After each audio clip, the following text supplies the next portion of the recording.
آپ دیکھ رہے ہیں آپ کا اپنا پسندیدہ چینل اردو لٹریچر.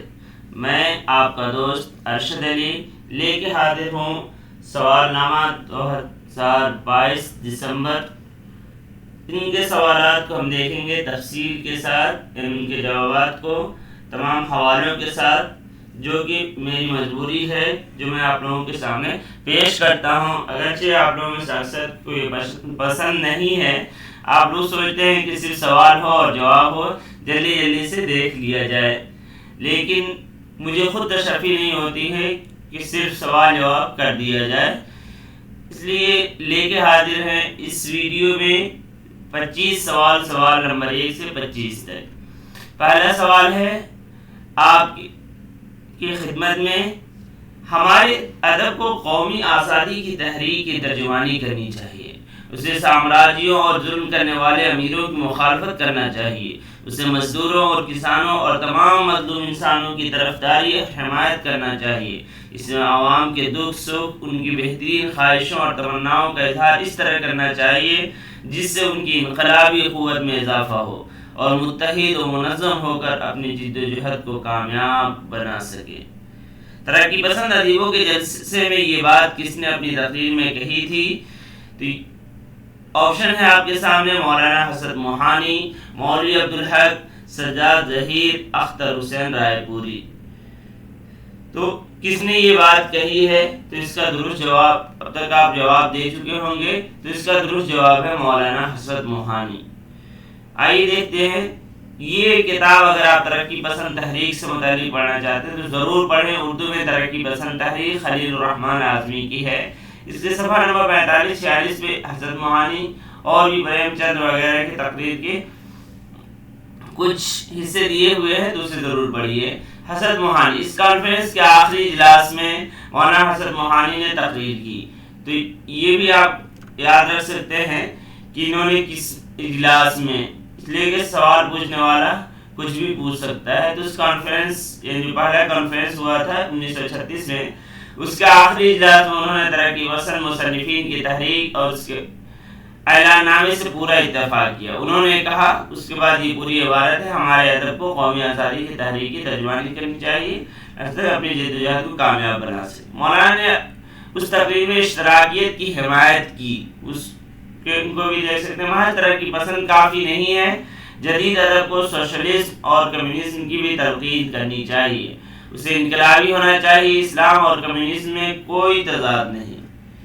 اسلام کا جمہوری نصب العین اس کا متقاضی ہے کہ ساری دنیا میں مسلمان نظام قائم کرنے کی کوشش کریں، اشتراکی نظام قائم کرنے کی کوشش کریں، چونکہ موجودہ دور میں زندگی کی سب سے بڑی ضرورت یہی ہے.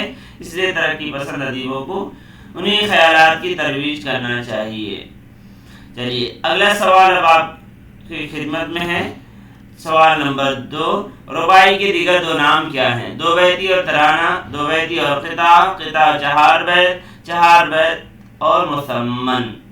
تو چاروں آپشن میں اگر نہ یاد ہو، نہ سمجھ میں آئے، تو کم سے کم آپ کو الگ کرنے کی بھی کوشش کیجیے. جیسے رباعی اور عام طور پہ قطعہ میں فرق ہوتا ہے. دوسرا اور تیسرا آپشن کیا ہے؟ قطعہ ہے. اس طرح چوتھا آپشن مثمن کبھی بھی رباعی نہیں ہو سکتا. مثمن جو ہے وہ نظم ہے جس کے ہر بند میں 8 مصرے ہوں. تو 8 والے تو ایسے ہی نکل گیا، تو یہ 3 نکل گیا، تو پہلا آپشن 2 بیتی اور ترانہ بچا. تو اس کا درست جواب 2 بیتی اور ترانہ ہی ہے. دیکھیے عربی اصناف گیان چند جین کی، یعنی 10ویں اکائی کے لیے یہ بہترین کتاب ہے. 2 کتابیں ایک آگے دیکھیں گے. رباعی ایران میں ایجاد ہوئی. تو یہ بھی یاد رکھیے. ایک اچھی بات آپ کو معلوم ہے جو پوچھی جا سکتی ہے، اگر پوچھ لیا گیا کہ رباعی کی ایجاد کہاں ہوئی، تو ایران میں. اس کے 2 نام: 2 بیتی، 4 بیتی اور ترانہ. دوسرے نام 2 بیتی، 4 بیتی اور ترانہ ہیں. اس کے لیے بحر حجز کے 24 اوزان مقرر ہیں. تو یہ بھی یاد رکھیے کہ کتنے اوزان ہیں اور کون کون سے اوزان بحر حجز کے ہیں، کس بحر کے ہیں اور کتنے اوزان مقرر ہیں.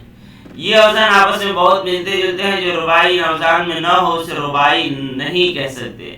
جیسا کہ اقبال کی بار جبریل میں ہوا۔ یہ دراصل قطعات ہیں۔ ڈاکٹر سلام سندیلوی نے لکھا ہے کہ ایک ایرانی عالم مرزا جلال الدین حمانی کے مطابق جو رباعی 24 اوزان رباعی میں نہ ہو اسے دو بیتی کہتے ہیں۔ تو یہ آگے بھی دیکھیں گے کہ دو بیتی اور ایسے رباعی جو ہے ابھی رائج ہے اس میں فرق ہے۔ کئی لوگوں نے یہ بات کہی ہے کہ وہ الگ ہے، لیکن پھر بھی یہ ہے کہ جو رباعی ہے اسی کے نام مانا جاتا ہے جو مشہور ہے۔ یہ ہے دوسری کتاب اصناف سخن اور شعری حیات شمی محمد کی۔ اور تیسرا آپ جانتے ہیں کہ درس بلاغت جو ہے اس میں کئی ایسے چیپٹر ہیں، کئی ایسے ابواب ہیں جس میں اس سے متعلق ہیں، تو وہ 3 کتابیں 10ویں اکائی کے لیے، حالانکہ ایک بھی کوئی اس سے پڑھ لیں تب بھی کافی ہے۔ آئیے دیکھتے ہیں۔ رباعی کا ابتدائی نام ترانہ تھا، تو یہ یہاں بھی انہوں نے کہا کہ ابتدائی نام کیا ہے؟ ترانہ۔ ایک مطلع اور ایک شعر یعنی 2 ابیات کی وجہ سے اس کا نام دو بیتی بھی رہا ہے۔ 4 مصروں کے سبب اسے چہار مصرائی بھی کہا گیا ہے۔ ترانہ اور دو بیتی اصلاً اس بہار میں نہیں لکھے جاتے تھے جو 24 اوزان مقرر ہیں، جو رباعی کے لیے مخصوص ہیں۔ رباعی کی ظاہری حیات میں ایسی کوئی مخصوص و اہم بات نہیں جو اسے صنف کی حیثیت سے شناخت کرائے۔ اس کی صنفی شناخت ان مخصوص اوزان میں مضمر ہے، یعنی الگ سے اس کا ہونا یہ تو نظم کے حصہ ہو سکتا تھا، لیکن اس کو الگ کرنے کے لیے وہی ہے کہ وہ 24 اوزان مقرر ہیں، جن میں سے اگر کسی ایک وزن میں بھی کوئی 2 شعر یا 4 مصرے نہیں ہیں تو وہ رباعی نہیں کہلائیں گے۔ کیا کہلائیں گے؟ انہیں قطعہ کہا جائے گا اگر ان اوزان میں نہیں ہے تو۔ اگلا سوال نمبر 3 آپ کی خدمت میں ہے۔ درج ذیل ابیات کس مثنوی سے لیے گئے ہیں؟ پھرنا جو وطن کا مدعا ہے، اب صفحے پہ یوں قلم پھرا ہے، کہنے لگی وہ مراد پائی، بولا وہ جو یہاں ہو رہائی۔ تو یہ 2 الگ الگ جگہ سے 2 بیت دیے گئے ہیں، لیکن ایک ہی مثنوی کے۔ سوال وہی ہے، سحر البیان، گلزار نسیم، خط مشتری اور پھول بن، تو یہ کس میں سے ہے؟ تو اس کا درست جواب ہے گلزار نسیم۔ گلزار نسیم سے ابیات لیے گئے ہیں۔ دیکھیے یہاں پہ گلزار نسیم پہنچنا تاج الملوک کا ایک اندھے فقیر کے تکیے پر اور آزمانہ گل کا، پھرنا جو وطن کا مدعا ہے، اب صفحے پہ یوں قلم پھرا ہے، تو یہ یہاں پہ دیکھ سکتے ہیں ایک بار۔ اگلا سوال ہے سوال نمبر 4۔ محمد حسین آزاد نے نظم شب قدر انجمن پنجاب کی کس جلسے میں پیش کی تھی؟ یعنی وہ جلسہ کب ہوا تھا؟ 19 اپریل 1874، 30 مئی 1874، 30 جون 1874 یا 13 اگست 1874، تو کس میں؟ تو یہ جلسہ ہے، اور اس کے بعد جو ہوئے ہیں وہ مشاعرے ہوئے ہیں۔ ایسے جلسے بھی مانے جا سکتے تھے، لیکن انہوں نے جلسہ جو کہا ہے وہ پہلا جب ہوا تھا وہ مراد ہے یہاں پہ، اور وہی ہے 19 اپریل 1874۔ یہ دیکھتے ہیں اردو ادب کی ارتقاء میں ادبی تحریک اور رجحانوں کا حصہ۔ اس کے ساتھ ساتھ کتابوں کا اس لیے پیش کیا جا رہا ہے کہ کتابیں بھی پوچھ لیتے ہیں۔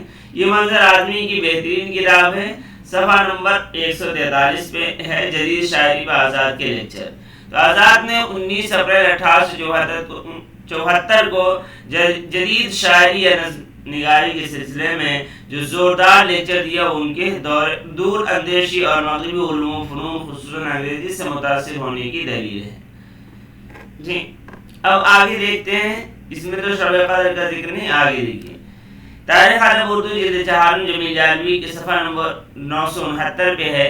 یہ پہلا افتتاحی جلسہ 19 اپریل 1874 کو شکشا سبھا کی عمارت میں ہوا، جہاں انجمن ارشاد مطالب مفیدہ پنجاب، انجمن ارشاد مطالب مفیدہ پنجاب کا پہلا جلسہ 21 جنوری 1865 کو ہوا تھا، جس میں لارڈس کو صدر انجمن پنجاب منتخب کیا گیا تھا۔ اس سلسلے کا پہلا موضوعاتی مشاعرہ جس کا موضوع برسات تھا 30 مئی 1874 کو منعقد ہوا تھا۔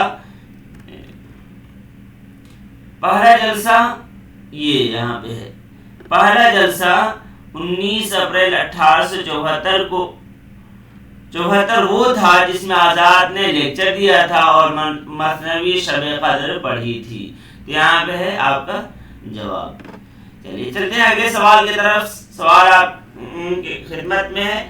اب اسے آپ اس کا جواب کامنٹ میں دیتے رہیں جو لائیو ہوتا ہے اس میں. نظم آدمی نامہ کس حیت میں لکھی گئی؟ مربع، مسدس، مخمس، مصبع. یعنی اس میں کتنے مصرے ہیں؟ 4 6 5 7. تو یہ بھی آپ کو یاد ہونے چاہیے. جو حیاتیں ہیں مصمت کے حیاتیں ہیں مثلث سے لے کر معشر تک، تو آپ کو یاد ہونی چاہیے جو 8 ہے. اس کا درست جواب ہے مخمس.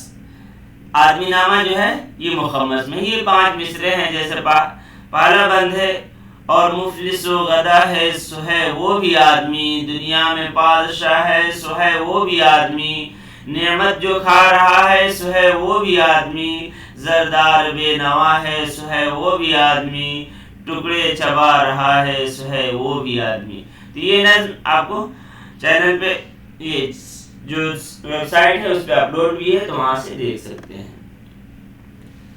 اوپر لکھا بھی ہے مخمس. اگلا سوال ہے نظم شعاع امید کو شاعر نے کتنے ذیلی حصوں میں تقسیم کیا ہے؟ نظم عام طور پہ ایک ہی ہوتا ہے لیکن پھر اندرونی طور پہ اس کو کتنے حصوں میں تقسیم کیا ہے؟ 2 3 4 یا 5. تو اس کا درست جواب کیا ہوگا؟ آپ لکھ چکے ہوں گے. تو اس کا درست جواب ہے 3. جیسے یہ دیکھیے پہلے میں سورج نے دیا اپنی شعاعوں کو یہ پیغام. تو شعاعیں بات کر رہے ہیں. دوسرے میں آفاق کے ہر گوشے سے اٹھتی ہیں شعاعیں، بچھڑے ہوئے خورشید سے ہوتی ہیں ہم آگوش. اور تیسرے میں ایک شوخ کرن شوخ مثل نگہ ہور، آرام سے فارغ صفت جوہر سیماب. تو یہ 3 حصے ہیں شعاع امید. اگلا سوال نمبر 7 ہے. مابعد جدیدیت سرے سے لکھ دینے، فارمولے وضع کرنے یا تخلیقات کے لیے ہدایت نامے جاری کرنے کا فلسفہ ہے ہی نہیں. یہ عبارت جو ہے جہاں سے یہ لیے اس میں کچھ کم ہے، یہاں بھی انہوں نے زیادہ دے رکھے ہیں. اب پتہ نہیں کہاں سے. یہ خیال کس نقاد کا ہے؟ شمس الرحمن فاروقی، گوپی چند نارنگ، وہاب شفیق، قمر رئیس. تو اس کا درست جواب کیا ہوگا کہ یہ جو عبارت یہ بات کس نے کہی ہے؟ تو مابعد جدیدیت کی بات ہو رہی ہے تو یہ ہوگا گوپی چند نارنگ. اس کا درست جواب ہے. آئیے دیکھتے ہیں ان کی کتاب ہے جدیدیت کے بعد.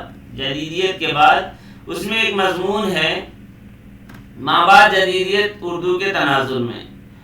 اسی مضمون میں انہوں نے یہ لکھ رکھا ہے مابعد جدیدیت سرے سے ہدایت نامے یا فارمولے وضع کرنے یا تخلیقات کے لیے ہدایت نامے جاری کرنے کا فلسفہ ہے ہی نہیں. تو یہ ہے صفحہ نمبر 32 پہ. اگلا سوال دیکھیے. عالم سوز ساز میں وصل سے بڑھ کے ہے فراق، وصل میں مرگ آرزو، ہجرت میں لذت طلب، عین وصال میں مجھے حوصلہ نظر نہ تھا، عین وصال میں مجھے حوصلہ نظر نہ تھا، گرچہ بہانہ جو رہی میری نگاہ بے ادب. اگرچہ بہانہ تلاش کرنا، بہانہ جو رہی میری نگاہ بے ادب. یہ اشعار کس نظم سے ماخوذ ہیں؟ لالہ صحرائی، ساقی نامہ، گریز، ذوق و شوق. تو 3 نظم اقبال کے اور ایک شاعر کے نظم گریز کا نام دے رکھا ہے.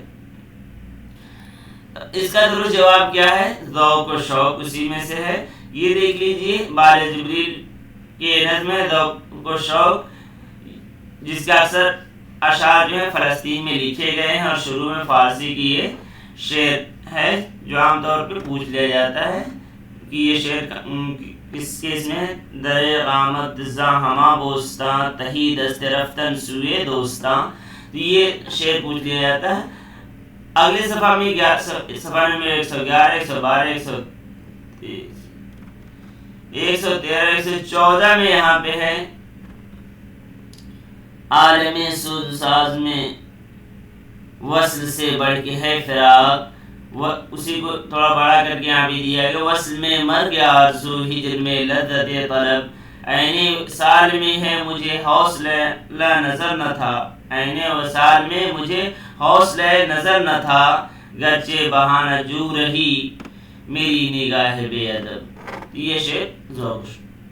اگلا سوال ہے زہ نشاط اگر کیجیے سے تحریر، گیا ہو خامے سے تحریر نغمہ جائے سری۔ مندرجہ بالا شعر کا تعلق قصیدے کی کس جز سے ہے؟ تو جانتے ہیں کہ یہی لکھا ہوا ہے، تو شروع کے ہی اشعار ہیں، اور شروع کس سے ہوتا ہے؟ قصیدہ تشبیب سے ہی ہوتا ہے، تشبیب کے اشعار ہیں کا شعر ہے۔ یہ ہے زہ نشاط، گیا یہاں لکھ دیا کہ آیا ہونا چاہیے۔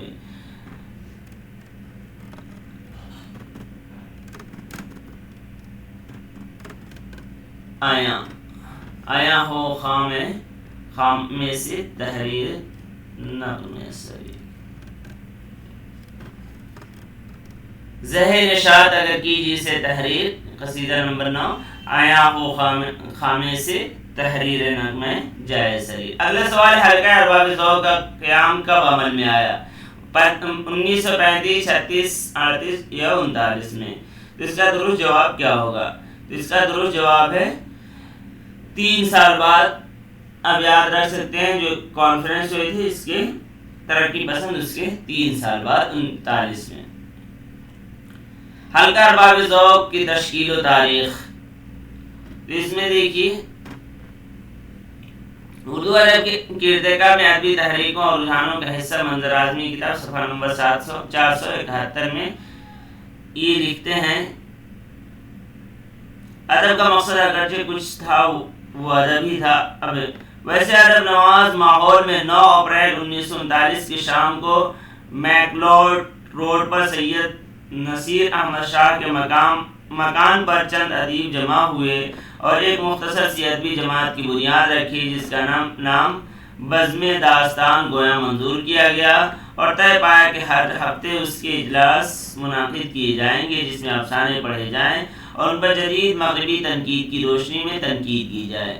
اس میں حفیظ ہوشیار پوری، شیر محمد اختر، تابش صدیقی، محمد افضل اور سید نصیر احمد شاہ شامل تھے۔ تو یہ نام ہے، تو یہ یہاں پہ 9 اپریل 1939۔ اگلا دیکھیے اردو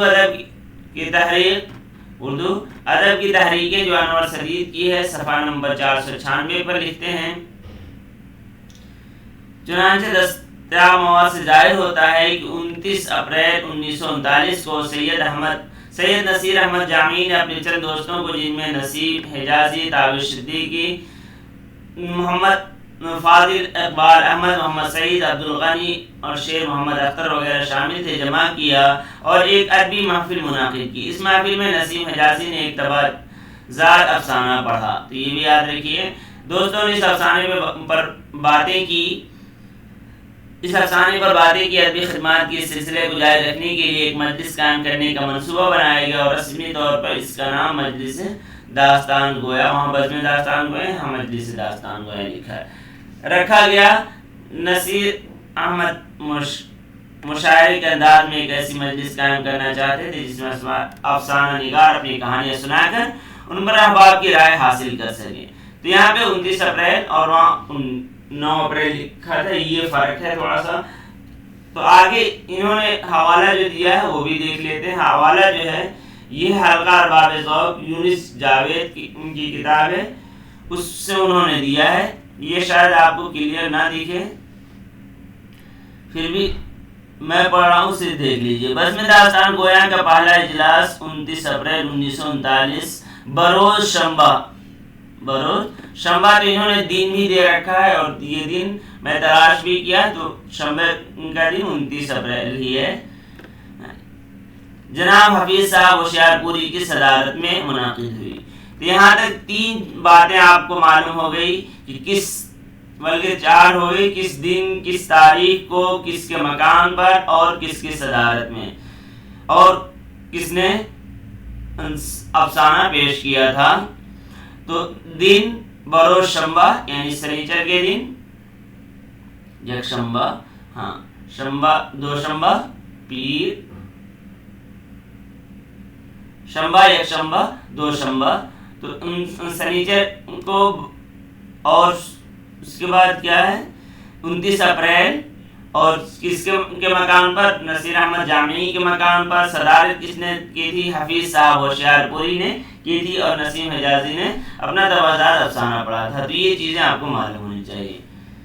اسی میں مزید یہ چیزیں یہاں دی گئی ہے کہ حلقہ ارباب ذوق کا نام اس وقت بزم داستان گویا تھا۔ اس کے پہلے سیکریٹری نصیر احمد جامعی تھے، جو سید نذیر نیازی کے چھوٹے بھائی تھے۔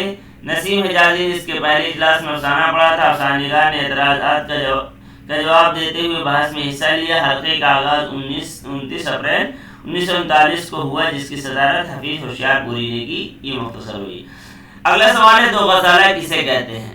مختلف وزن اور مختلف ردیف میں کہی گئی دو غزلیں، تین اشعار کے دو مختلف وزن غزلیں۔ ایسی غزل جس کے اشعار تعداد کے لحاظ سے جفت ہوں، یعنی دو سے تقسیم ہو جائیں۔ چوتھا آپشن ہے ایسی غزل جسے مکمل کرنے کے بعد شاعر نے اسی زمین اور اسی ردیف و قافیہ میں نئے مطلع کے ساتھ مزید اشعار کہے ہوں۔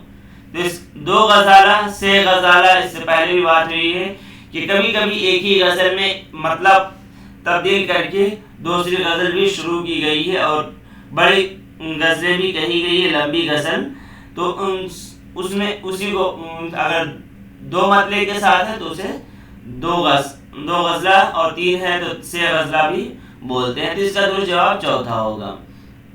جیسے کہ رفتہ پہ دیا ہوا دو غزلیں جو ایک ہی بہر ردیف اور کافی میں کہی گئی ہوں، طویل غزل جو ایک سے زیادہ جدا مطلبوں پر مشتمل ہو۔ سوال نمبر 12 ہے، ترقی پسند مصنفین کی دوسری کل ہند کانفرنس کب اور کس شہر میں منعقد ہوئی؟ تو پہلا تو آپ جانتے ہیں اپریل 1936 میں کہاں ہوا تھا؟ بنارس، لکھنؤ میں ہوئی تھی پہلی۔ دوسری کہاں ہوئی ہے؟ دسمبر 1938 کلکتہ میں۔ تو یہ معلوم ہونا چاہیے۔ مزید آپ پورے یاد رکھ سکتے ہیں کہ کون کس میں ہوئی ہے۔ یہ دوسری کل ہند کانفرنس دسمبر 1938 کے آخری ہفتے میں ترقی پسند مصنفین کی دوسری کل ہند کانفرنس کلکتہ میں ہوئی، جس کے افتتاح کے لیے رابندر ناتھ ٹیگور کو بلایا گیا تھا۔ افسوس کہ وہ عین وقت پر بیمار ہو گئے، لیکن انہوں نے خطبہ لکھ کر بھیج دیا تھا جو کانفرنس میں پڑھا گیا۔ ملک راج آنند نے اس کانفرنس کی صدارت کی تھی۔ تو دوسرے والے کی ملک راج آنند نے صدارت کی ہے، تو یاد رکھ سکتے ہیں۔ اور اس میں کیا ہے، ڈاکٹر عبدالعلیم کو اس کانفرنس میں کل ہند انجمن کا جنرل سیکریٹری چنا گیا۔ یہ کس سے؟ اسی سے خلیل الرحمن اعظمی کی کتاب سے یہ عبارت ہے۔ اگلا سوال ہے، سوال نمبر 13، لندن میں ہندوستانی ترقی پسند ادیبوں کے پہلے مینیفیسٹو پر کتنے ادیبوں نے دستخط کیے تھے؟ 4، 5، 6، 7، 8، 9، 10 نہیں آپشن، یہی آپشن ہے۔ تو اس کا درست جواب ہے 6۔ کیا ہے درست جواب؟ 6 ہے۔ وہ کون کون تھے؟ وہ بھی اسی کتاب سے دیکھیے، خلیل الرحمن اعظمی صاحب کی کتاب سے، ترقی پسند ادیبوں کا پہلا مینیفیسٹو کے عنوان سے لندن میں ہندوستانی ترقی پسند ادیبوں نے اپنی تحریک کا جو پہلا مینیفیسٹو تیار کیا تھا، اس پر doctor Mulk Raj Anand, Sajjad Zaheer, doctor Jyoti Ghosh, doctor K S Bhatt, doctor A Sinha اور ڈاکٹر محمد دین تاخیر کے دستخط تھے۔ تو اس طرح یہ 6 ہیں۔ ملک، سجاد، جیوتی کے اے سنہا، محمد دین۔ تو اسے آپ یاد رکھ سکتے ہیں کہ یہ 6 کون کون ہیں، یہ بھی پوچھا جا سکتا ہے۔ یا اس کا سوال یہ بھی بنتا ہے کہ 4 آپشن میں دیکھتے ہیں اور کہتے ہیں کہ ان میں سے کس کے دستخط نہیں تھے۔ تو اگر یہ 6 یاد رہیں گے تو اس میں جو 4 کے بعد 5واں یہ الگ سے جو آپشن دیا جائے گا اسے آپ الگ کر سکتے ہیں۔ یہ اسی کو بڑا کر کے یہاں پہ دکھایا گیا ہے۔ اگلا سوال، سوال نمبر 14 ہے، اس میں شوکت سبزواری کی کتاب کون سی ہے؟ ہندوستانی لسانیات، زبان اور علم زبان، اردو لسانیات، مقدمہ تاریخ زبان اردو۔ تو ہندوستانی لسانیات کن کی ہے؟ آپ سبھی بتا سکتے ہیں کہ یہ ہے محی الدین قادری زور کی۔ اس کے بعد دوسرا آپشن زبان اور علم زبان کن کے ہے؟ عبد القادر سروری کی۔ تو تیسرا آپشن اردو لسانیات درست ہے۔ اس کا درست جواب شوکت سبزواری کی یہ کتاب ہے۔ چوتھا جو مقدمہ تاریخ زبان اردو، یہ جانتے ہیں مسعود حسین خان کی کتاب ہے۔ اگلا سوال آپ کی خدمت میں، غزل کے نقطۂ آغاز اور نقطۂ اختتام سے متعلق ذیل میں سے کون سی بات درست ہے؟ یعنی شروع کو کیا بولتے ہیں اور آخری کو کیا بولتے ہیں؟ کیا ردیف شروع کو بولتے ہیں اور لاسٹ کو قافیہ؟ بالکل نہیں، یہ تو شعر میں ہوتا ہے، غزل کے لیے نہیں۔ مطلع اور مقطع، اس کا کیا ہوگا درست جواب؟ بیت الغزل، اور مقطع نہیں ہوگا۔ بیت الغزل اس شعر کو بولتے ہیں جو پورے غزل میں سب سے بہتر ہو، جس کو شاعر بیت بھی بولتے ہیں، اور مقطع مطلب ہی نہیں، مقطع مطلب الٹا ہو جائے گا۔ تو ایسا نہیں کہ جلدی میں مقطع مطلب اگر اوپر آتا تو آپ مقطع مطلع ہی لگا دیتے، تو ایسا نہیں ہونے چاہیے۔ تو اس لیے کہ آپ کو سوال کے الفاظ دیکھنے ہیں۔ نقطۂ آغاز پہلے دیا ہے کہ نقطۂ آغاز کیا ہے۔ اگر کل نقطۂ اختتام پہلے لکھ دیتے ہیں اور نقطۂ آغاز بعد میں لکھتے ہیں تب بھی، تو پھر چوتھا جواب ہونا چاہیے۔ تو اس کا درست جواب معلوم ہو گیا۔ سوال نمبر 16 ہے، جزیل میں سے غالب کا شعر کون سا ہے؟ ہم نے دیکھا ہی تھا اس کو ابھی دنیا کے بغیر، ہم نے دیکھا ہی تھا اس کو ابھی دنیا کے بغیر، لیجیے بیچ میں پھر دیدے تر آ گئے ہیں۔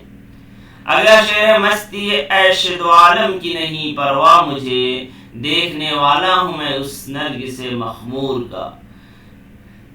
تیسرا شعر ہے، کیا سناتے ہو کہ ہے ہجر میں جینا مشکل، کیا سناتے ہو کہ ہے ہجر میں جینا مشکل، تم سے بے رحم پہ مرنے سے تو آسان ہوگا۔ آخری شعر ہے، فرصت کاروبار شوق کسے، فرصت کاروبار شوق کسے، ذوق کے نظارہ جمال کہاں۔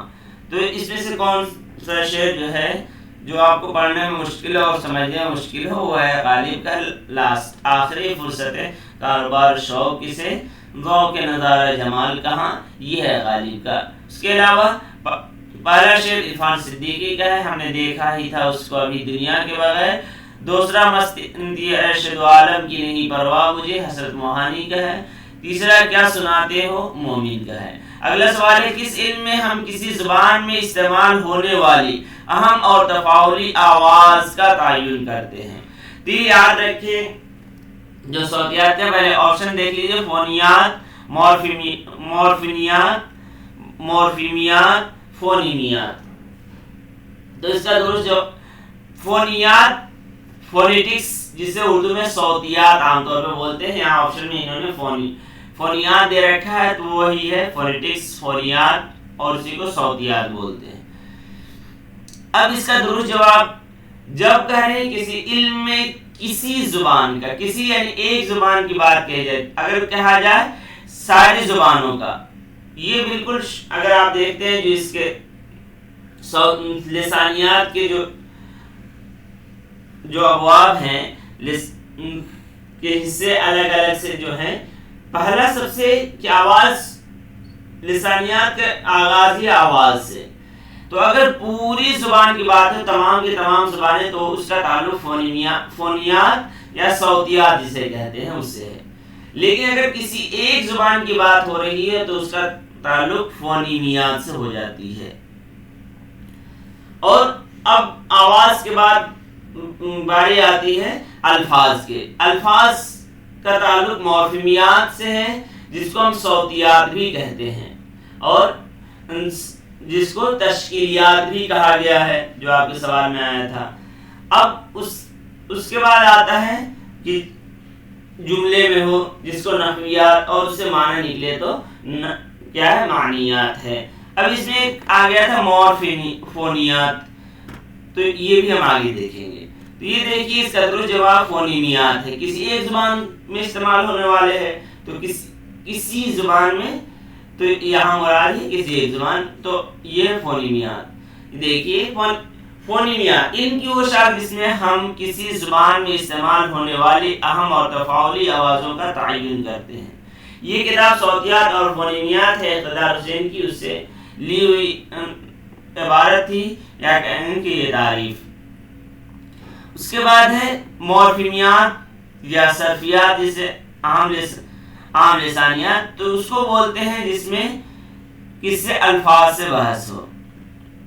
اگر آپ اسے تھوڑا سا وقت دیں، جو آپ دینا نہیں چاہتے، پھر بھی جس طرح ہماری مروجہ اسکولی قواعد کے دو اہم شعبے صرف و نحو ہیں، اسی طرح لسانیات میں بھی قواعد نام ہے صرف و نحو کا۔ صرف کی اصطلاح استعمال کرنے میں یہ قباحت ہے کہ لسانیات کے مورفولوجی قواعد کے صرف سے مختلف ہے۔ روایتی قواعد میں مورفیم کے مقابلے کا تصور نہیں جہاں تک لفظ کا تعلق ہے۔ مورفولوجی میں کنگ آف انگلینڈس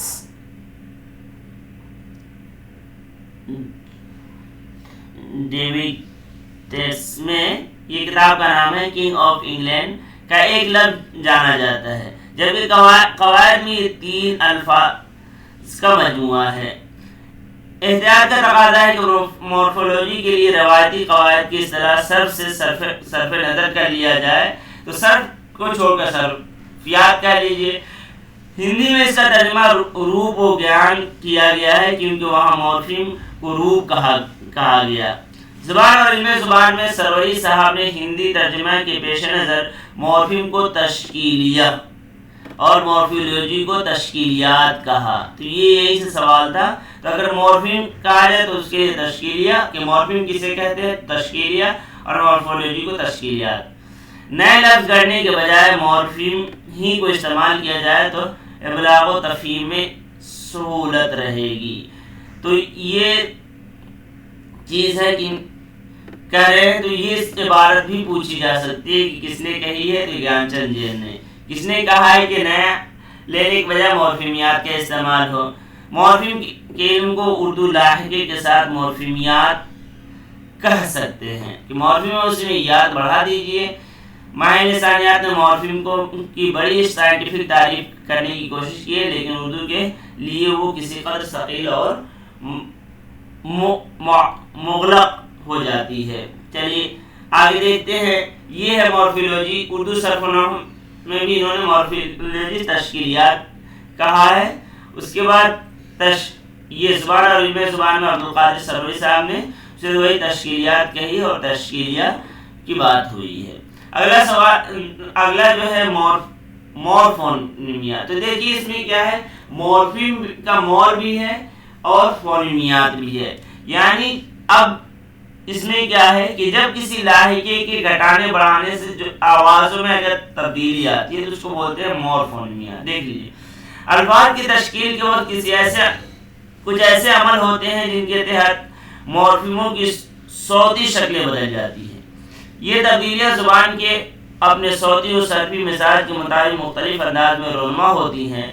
جہاں تک اردو کا تعلق ہے، الفاظ کی تشکیل کے وقت خصوصاً الحاقیانے یعنی ایفکسیشن میں یہ عمل زیادہ ہوتا ہے۔ مثال کے طور پر دو رکنی مادوں کے دوسرے رکن کا او مسودہ کسی لاحقے کے جوڑنے سے تلف ہو جاتا ہے، بشرطے کہ ساخت ہو، جیسے کہ کاغذ ہے، اب اس میں او جوڑ دیے تو کاغذوں۔ اسی طرح پلک، اس میں جوڑنا او لیکن پلک کو، تو او آ کا جو ہے یہ ختم ہوگا۔ اسی طرح فونیمیوں میں داخلی تبدیلیاں بھی ممکن ہیں، جیسے لوٹ ہے، لوٹ ہوئی، لیکن دیکھیے جب ایرا سے ملتا ہے تو لوٹیرا، تو اب لوٹیرا بولتے ہیں۔ اسے لوٹ والی او کی جو ہے اب اوگ میں بدل جاتی ہے۔ تو یہ جو تبدیلی ہوتی ہے ملنے کی وجہ سے اپنے بولتے ہیں لوٹیرا، کیا لوٹیرا، یعنی واو جو ہے اتنا معروف نہیں، مجبور بولا جاتا ہے لوٹ، اور جبکہ جب لوٹ ہوتا ہے تو لوٹ ہوتا ہے یعنی معروف ہوتا ہے، اور جب لوٹیرا میں بنتا ہے تو معروف ہو جاتا ہے لوٹیرا۔ یہاں واو مسودہ او میں یعنی کس میں بدل گیا، پیش میں بدل گیا ہے۔ اسی طرح کی ترمیم ہوتی ہے۔ یہ مورفونیمیات یہ اردو صاحب کے بنیادی عناصر نصیر احمد کی کتاب ہے، اس میں ہے۔ اور اردو لسانیات کے اسی چیز کو اگلے صفحہ میں کہا کہ الفاظ کی تشکیل کے وقت کچھ ایسے عمل ہوتے ہیں جن کے تحت مورفیموں کی صوتی شکلیں بدل جاتی ہیں. یہ تبدیلیاں زبان کے اپنے صوتی اور صرفی مزاج کے مطابق اسی کو تھوڑا بڑا کر کے یہاں پہ دکھایا گیا ہے. اب آگے دیکھتے ہیں لسانیات کے بنیادی اصول. اقتدار حسین کی کتاب اس میں بھی اس سے متعلق بات ہے. مورفو تو انہوں نے لکھا ہے مورفونیمیات اور یہاں پہ لکھے مورفو فونیمیات. پورا مورفو فونیمیات. ایک ہی مورفیم کی مختلف شکلیں ہو جاتی ہیں جو مورفیم متبادل کہلاتے ہیں. جن قواعد کے ماتحت یہ تبدیلیاں ہوتی ہیں ان کو ہم مورفی فونیمیات مطالعہ کہتے ہیں. اس عمل کو سندھی بھی کہتے ہیں. یہ اگر آپ ہندی کے قواعد پڑھے ہوئے ہیں تو سندھی اور سندھی وشے پڑھے ہوں گے, وشیشن کہہ سکتے ہیں. تو وہاں پہ آپ دیکھتے ہیں کہ جب ملتا ہے دو لفظ تو کس طرح تبدیلی ہوتی ہے. جیسے یہاں پہ دیکھیے عبد السلام اور عبد الرحمن اور کبھی پہ یعنی الف لام کاسر دکھلا رہے ہیں. اس طرح کی جو تبدیلی آتی ہے. اگلا سوال نمبر 18 ہے. دل ہے تو دھڑکنے کا بہانہ کوئی ڈھونڈے, پتھر کی طرح بے حس و بے جان سا کیوں ہے. تو اس شعر میں کون سی خصوصیت ہے؟ دیکھیے صراحت نہیں پوچھی گئی ہے تو خصوصیت پوچھی گئی ہے. تشبیہ اور استعارہ, تشبیہ اور استفہامیہ انداز, حسن تعلیل, طباق ایجابی. اس میں جانتے ہیں تشبیہ اور استعارہ کیا ہوتا ہے. تشبیہ جس میں حرف شبہ ظاہر ہو, اگر نہیں ہے تو اسے استعارہ بولتے ہیں.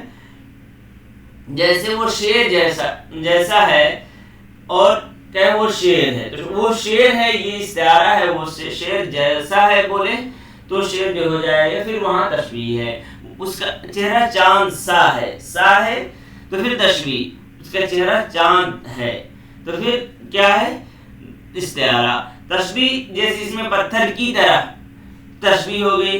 سا کیوں ہے تو یہ استفہامیہ ہے, تو اس کا دوسرا جواب ہو جائے گا. حسن تعلیل آپ سبھی جانتے ہیں کہ کوئی وجہ ایسی بیان کی جائے جو اصل وجہ نہ ہو لیکن دیکھنے میں اچھا معلوم ہو. اور اس کے بعد ہے طباق ایجابی. طباق تو جانتے ہیں تضاد کو بولتے ہیں. ایجابی یعنی اس میں جو ہے عدم وغیرہ کا اضافہ کر کے یعنی نہ کا اضافہ کر کے نہ بنایا گیا ہو. جیسے استعمال, عدم استعمال تو اس طرح کا ہے تو اسے سلبی بولیں گے.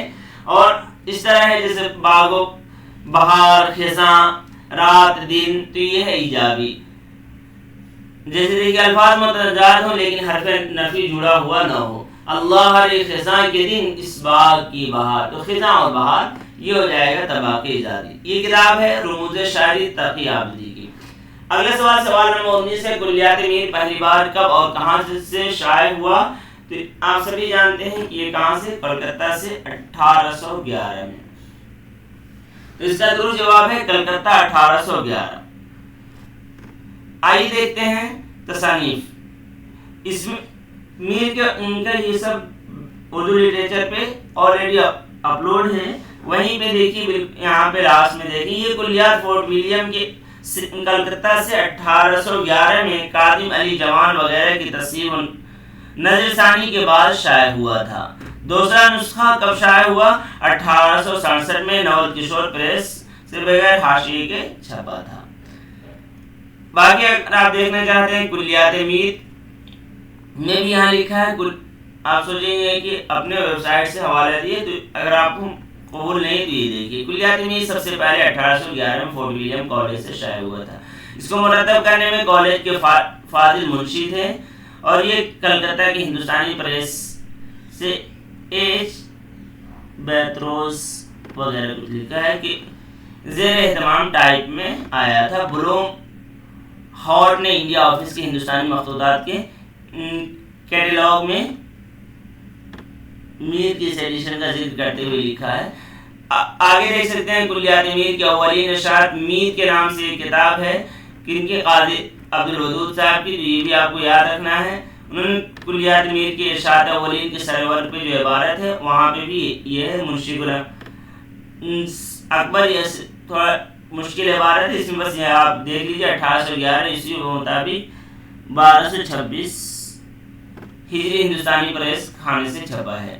اگلا ایک مونوگراف میر تقی میر جانتے ہیں کہ ان کی ہے مظفر حنفی کی کتاب. اس میں بھی ہے کلیات اردو. اس میں 6 دواوین شامل ہے جن میں غزلیات اور نویوں کے ساتھ ساتھ اشاعت میں مروجہ کم و بیش تمام اصناف سخن، فردیات، رباعیات، مربع، مسدس، مخمس، ترجیب بند، ترکیب بند، مثلث، شرح، شعب، مرثیہ، قصائد، واسوق، ہجویات، ساقی نامہ، قطعات وغیرہ موجود ہیں۔ یہ کلیات فورٹ ولیم کالج کلکتہ سے 1811 میں شائع ہوا تھا۔ حال ہی میں اس کا اضافہ اور ترمیم شدہ ایڈیشن کونسل برائے فروغ اردو نے چھاپا ہے۔ ان 6 دواوین میں میر کی 1916 غزلیں شامل ہیں اور کل اشعار کی تعداد 13,908 ہے۔ غزلوں کے بعد کلیات میر میں سب سے زیادہ تعداد کن کی ہے؟ مثنوی کی ہے، جو 37 تک پہنچتی ہے ان کے مطابق۔ اگلا سوال نمبر 20 ہے۔ درجیل بیانات کو غور سے پڑھیے اور صحیح جواب بیان کی نشاندہی کیجیے۔ برج بھاشا عربی لباس میں سب سے پہلے 16ویں صدی، 17ویں صدی، 15ویں صدی، 18ویں صدی میں جلوہ گر ہوتی ہے۔ کس میں ہے؟ 16ویں، 17ویں، 15ویں یا 18ویں؟ عربی شکل میں کب جلوہ گر ہوتی ہے؟ تو اس کا درست جواب ہے 16ویں صدی این ڈی اے کے مطابق۔ آئیے دیکھتے ہیں۔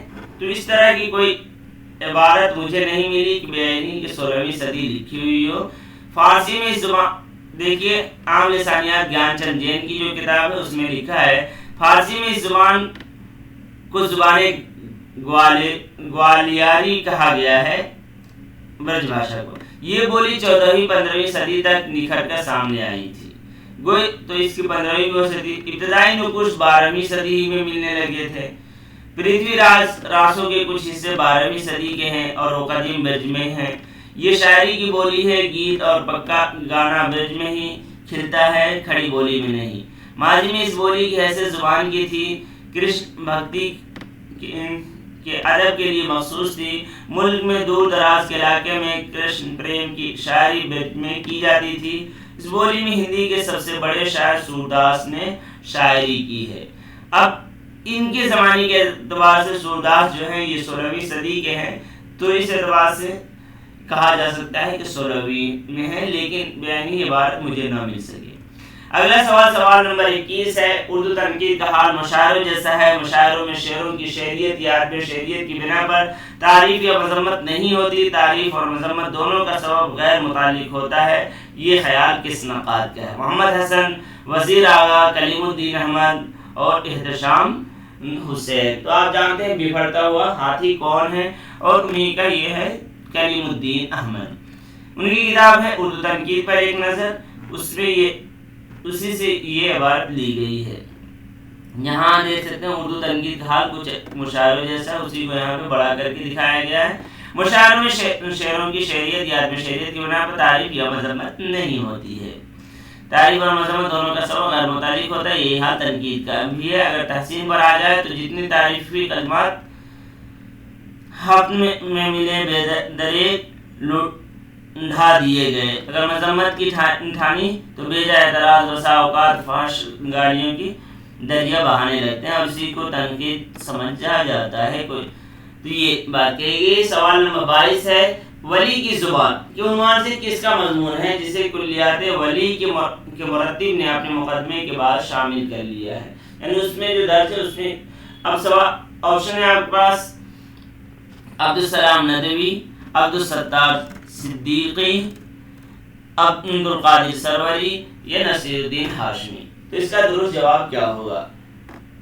آئیے دیکھتے ہیں۔ تو اس کا درست جواب ہے عبدالستار صدیقی۔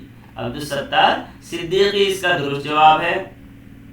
اب آئیے دیکھتے ہیں حوالے یہ ہے ولی کے زبان کے نام سے از ڈاکٹر عبدالستار صدیقی مرحوم۔ زبان ہمیشہ بدلتی رہتی ہے، لفظوں کی جو صورتیں جو ترکیبیں آج سے 150 برس ادھر عام تھیں، آج ان میں سے بہت سی ایسی ہیں کہ زبان کے لوگ ان سے واقف تک نہیں۔ اس طرح جو آج رائج ہیں نہیں کہا جا سکتا ان میں سے کون کون سی آگے چل کر سراسر ترک ہو جائیں گی، کن کی شکلیں بدل جائیں گی، کیا کیا محاورے اور لفظ نئے پیدا ہو جائیں گے۔ تو یہ لکھا ہے انہوں نے۔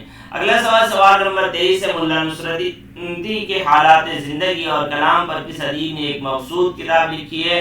رشید احمد صدیقی، مولوی عبدالحق، رشید حسن خان یا گیان چند جین؟ تو اس کا درست جواب کیا ہوگا؟ کیا گیان چند جین ہوگا؟ نہیں، اس کا درست جواب ہے مولوی عبدالحق۔ یہ کتاب ہے نصرتی کے عنوان سے ڈاکٹر مؤلف ڈاکٹر عبدالحق۔ اگلا سوال ہے سوال نمبر 24، سیکنڈ لاسٹ ہے، ڈرامہ انارکلی میں بختیار کون ہے؟ بالکل آسان، سلیم کا بے تکلف دوست، اکبر کا بیٹا، کنیزوں کا داروغہ یا انارکلی کا بھائی؟ تو اس کا درست جواب ہے سلیم کا بے تکلف دوست، جسے آپ یہاں پر دیکھ سکتے ہیں اور اسے آپ اسکرین شاٹ لے کر اسے رکھ کر روزانہ دیکھ بھی سکتے ہیں۔ تو یہ ہے سلیم کا بے تکلف دوست، اور یہ اس بیانی عبارت اٹھا لی گئی ہے۔ اور بھی چیزیں دیکھ سکتے ہیں، اکبر انارکلی سے پہلے اکبر کی منظور نظر دلرام رہتی ہے، خواجہ سرا کنیزوں کا داروغہ جو کہا گیا ہے، تو یہ ہے خواجہ سرا کافور۔ اور بھی چیزیں مقام اور زمانہ دیکھ سکتے ہیں۔ اب آخری سوال ہے سوال نمبر 25، میر امن سے قبل قصہ چہار درویش کا اردو ترجمہ کس نے کیا تھا؟ فضل علی فضلی، عطا حسین خان تحسین، شاہ عالم خان، رجب علی بیگ سرور۔ تو کس نے کیا تھا؟ آپ جلدی سے بتائیے۔ تو فضل علی فضلی تو نہیں ہے، رجب علی بیگ سرور بھی نہیں ہے، شاہ عالم بھی نہیں ہے، تو کیا ہے؟ عطا حسین خان تحسین ہے، جنہوں نے نو طرز مرصع کے عنوان سے کیا ہے۔ یہ آپ عبارت دیکھ سکتے ہیں تاریخ ادب اردو جلد سوم سے۔ عطا حسین تحسین کی نو طرز مرصع 1774 میں لکھی گئی، 1801 میں باغ و بہاری، 1774 میں، جس میں عطا حسین تحسین نے دعویٰ کیا ہے کہ آگے سلف میں کوئی شخص موجد اس ایجاد تازہ کا نہیں ہوا۔ نو طرز مرصع سے اردو نثر کی دو روایتیں وجود میں آتی ہیں، ایک شاعرانہ نثر یعنی عبارت رنگین کی روایت جس کا اولیت کا صحرا تحسین کے سر بنتا ہے، دوسری سادہ و روز مرہ کی بول چال کی زبان پر مبنی نثر۔ پہلی روایت میں نو طرز مرصع کے بعد مہجور کی گلشن نوبہار لکھی جاتی ہے، اور دوسری روایت میں پہلی تصنیف فورٹ ولیم کالج کے لیے لکھی جانے والی میر امن کی باغ و بہار سامنے آتی ہے۔ میر امن اور محمد بخش مہجور دونوں نے اپنی اپنی تصانیف باغ و بہار اور گلشن نوبہار میں نو طرز مرصع کا نام لے کر اپنے ماخذ کا اعتراف کیا ہے، میر امن کی باغ و بہار کے سرورق کی پیشانی پر یہ الفاظ ملتے ہیں: باغ و بہار تعریف کیا ہوا میر امن ولی دلی والے کا ماخذ اس کا نو طرز مرصع کہ وہ ترجمہ کیا ہوا عطا حسین خان کا ہے فارسی قصہ چہار درویش سے۔ تو یہ ہے اسی چیز کو یہاں پہ آگے ہے تفسیر ہو جاتی ہے، جو آپ لوگوں کو پسند نہیں ہے اس کے لیے معذرت۔ کوشش یہ کیجیے کہ تھوڑا تفصیل سے اگر آپ دیکھتے ہیں تو آپ لوگوں کو یاد رہتا ہے۔ میر امن کی تعریف باغ و بہار سے مقابلے کا رشتہ جوڑتے ہوئے مرزا رجب علی بیگ سرور نے میر امن پر طنز کرتے ہوئے لکھا، مگر بنسبت مؤلف اول عطا حسین مؤلف اول، تو یہاں سے یاد رکھ سکتے ہیں، عطا حسین خان کے 100 جگ منہ کی کھائی ہے۔ لکھا تو ہے کہ ہم دلی کے روڑے ہیں پر محاورے کے ہاتھ پاؤں توڑے ہیں، پتھر پڑے ایسی سمجھ پر۔ اس کے برخلاف باغ و بہار کی پہلے ایڈیشن مطبوعہ 1804 کی دیباچے میں گلکرسٹ نے لکھا ہے کہ عطا حسین خان نے سب سے پہلے اس کا ترجمہ نو طرز مرصع کے نام سے کیا، لیکن اردو زبان کے نمونے کے طور پر اس لیے قابل اعتراف سمجھا گیا کہ اس میں فارسی و عربی تراکیب و محاورات کثرت سے استعمال کیے گئے ہیں۔ اسی بات بھی سامنے آتی ہے کہ نو طرز مرصع کا اسلوب بیان گلکرسٹ کی بول چال کی زبان پر مبنی مطلوبہ نثر سادہ سے الگ و متضاد تھا، اور باغ و بہار کا اسلوب پسندیدہ اور گلکرسٹ کے نصابی ضرورت کے عین مطابق۔ اس طرح یہ مکمل ہوئے 25 سوال، پھر دیکھیں گے اگلا 25 سوال انشاءاللہ جلد۔ تب تک کے لیے دیجیے اجازت، اللہ حافظ۔ اور یہ کام ہے کہ ہم ویڈیو بناتے ہیں، دوسرے تیسرے کام جو ہیں آپ کے وہ بھی کیا کیجیے کہ لائک کریں ویڈیو کو، تاکہ زیادہ سے زیادہ لوگوں تک پہنچے آپ کے لائک کے ذریعے سے۔ اور سب سے اچھی بات یہ کہ آپ خود ہی پہنچا دیں، لائک کے ذریعے سے یوٹیوب پہنچائے گا، لیکن اگر آپ شیئر کرتے ہیں، آپ کے لیے اتنی محنت کی جا رہی تو آپ اتنا محنت کر سکتے ہیں دوسرے ساتھیوں کے لیے کہ انہیں بھی اس سے فائدہ ہو۔ اللہ حافظ۔